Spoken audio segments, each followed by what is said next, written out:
when the Wall Street crash came in September, Wesson & Moore managed to remain open, keeping the majority of its employees in work across the country.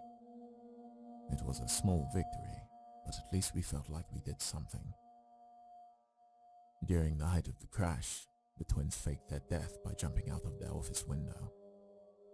Suicide was commonplace for Wall Street investors in the period. A part of me wishes they really did jump. After what they did to the country and the rest of the world, they really deserved to carry on living. And not only living, but living a life of luxury, with more money than most people could even dream of having.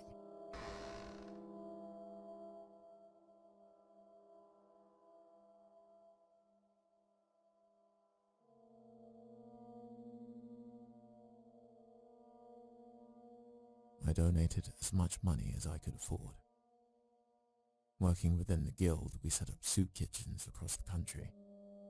Bread lines formed, sometimes for miles. They helped, and thanks to their work, many people who would have otherwise died from starvation survived. But it was still not enough. The global economic and political situation was dire, and most people knew that a war was coming. I spent the 30s traveling the world. Flying by airplane was magical and opened up so much of the world to me. When I joined the Crimean War all those years ago, I never thought I'd make it past 25. And yet in 1935 I celebrated my 100th birthday.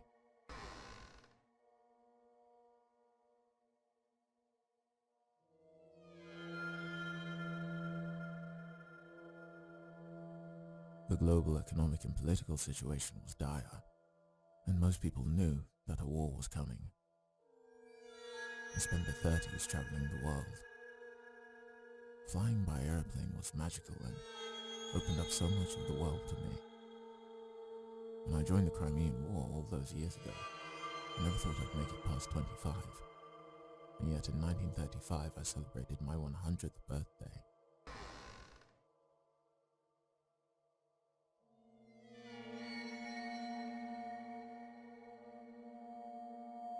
In 1936, I traveled to Germany for the Olympics.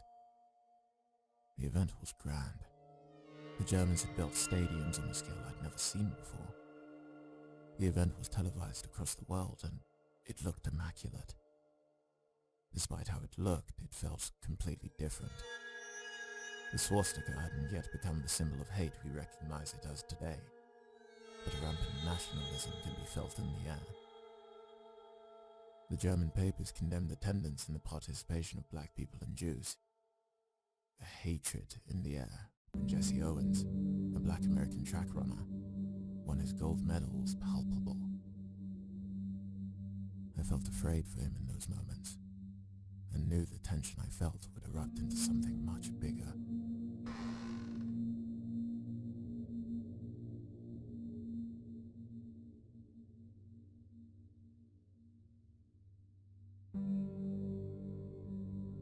And in 1939, it did. When Pearl Harbor was bombed and America was forced into the war, I sold my house and contacted John, letting him know of my intentions. It was the third war I had fought in, and seeing how much war had changed since Crimea terrified me.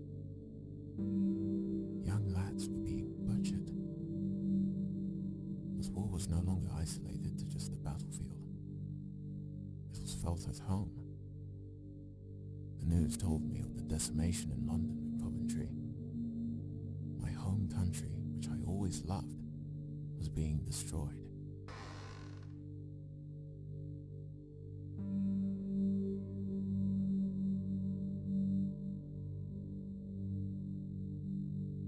After the war was over, John and I moved to Seattle. I developed what we now call PTSD, but back then we called it shell shock. I couldn't sleep at night, and my days were filled with flashbacks. If I heard a loud noise in the street, like a car backfiring, I would duck for cover and the war came flooding back. I drank a lot. It helped me forget, and sometimes I would even pass out and get some sleep. John helped me a lot too. He was always there to talk to me. He understood, even if he wasn't dealing with the same issues himself.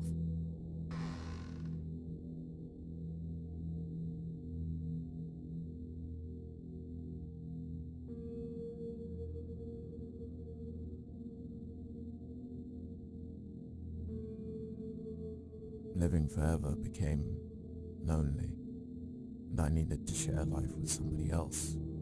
So in 1952, I married Margaret. Margaret brought back a joy in my life I had not felt since I lost Emma. She was funny, kind, and ambitious. She lived every day like it was her last and wanted to leave nothing undone.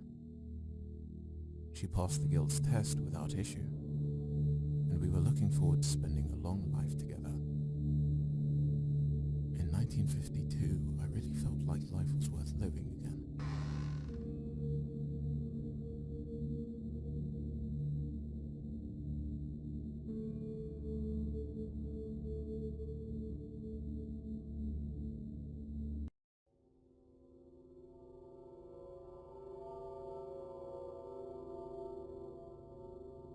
I moved back to New York, into the house I had purchased so long ago. It felt like home, familiar in an unfamiliar time. I really appreciated what I had in those years, and I also appreciated all that I had seen, and what had changed in my long life. Technology had come so far. There was still the part of me that grew up with oil lanterns that thought of it all as magic. We had 2 children, your aunt, Rose, and your father, Frederick. I loved both of them so much. I felt a connection with them I had never felt with the twins.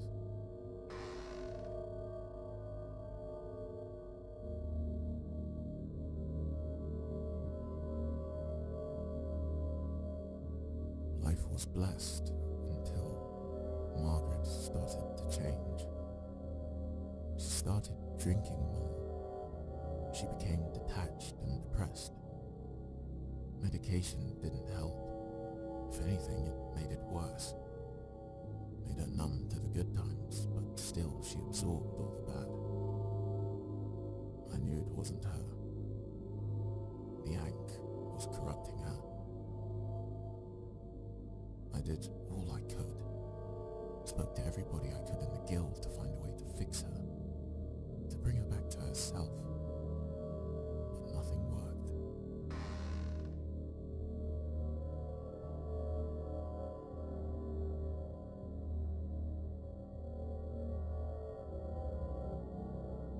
The guild took her away one evening.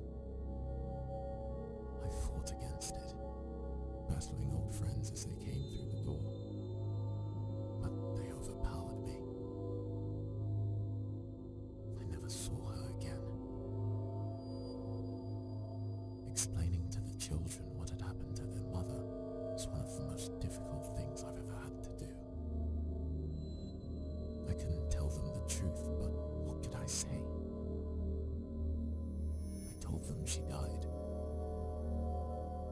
John and Willow helped fake her death and organized a funeral. I made my decision shortly after that. I couldn't let my children use the Ankh. It had destroyed Margaret, a woman full of life. It had ruined my relationship with my first 2 children, and it had caused immeasurable amounts of damage to the world. I made the difficult choice to not let them know about the guild. Knowing they would grow up and one day die before I even appeared to age was hard and filled me with guilt, but I had no other option.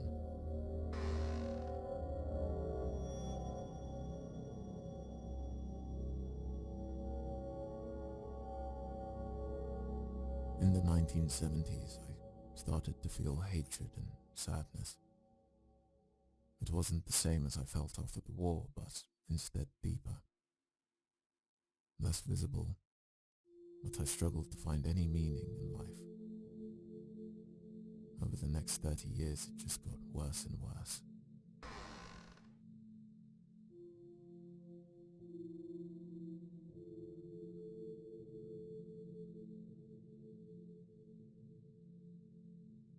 In the 1990s, my grandchildren were born.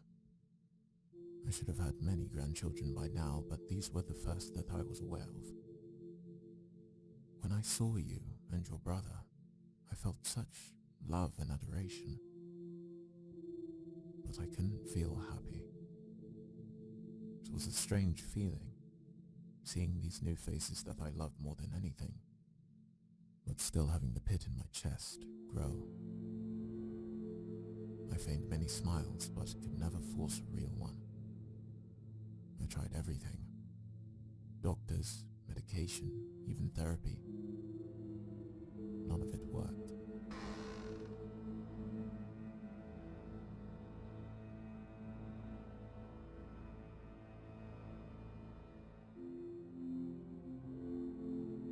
Eventually, sometime in late 2010, I decided that it was time to let go. It felt like I was completely shut off from humanity.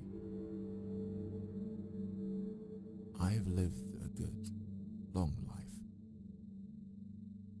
I've seen the world, seen mankind at its best and at its worst. And I've seen technology advance beyond what even the most ambitious thinkers dreamed it would ever be.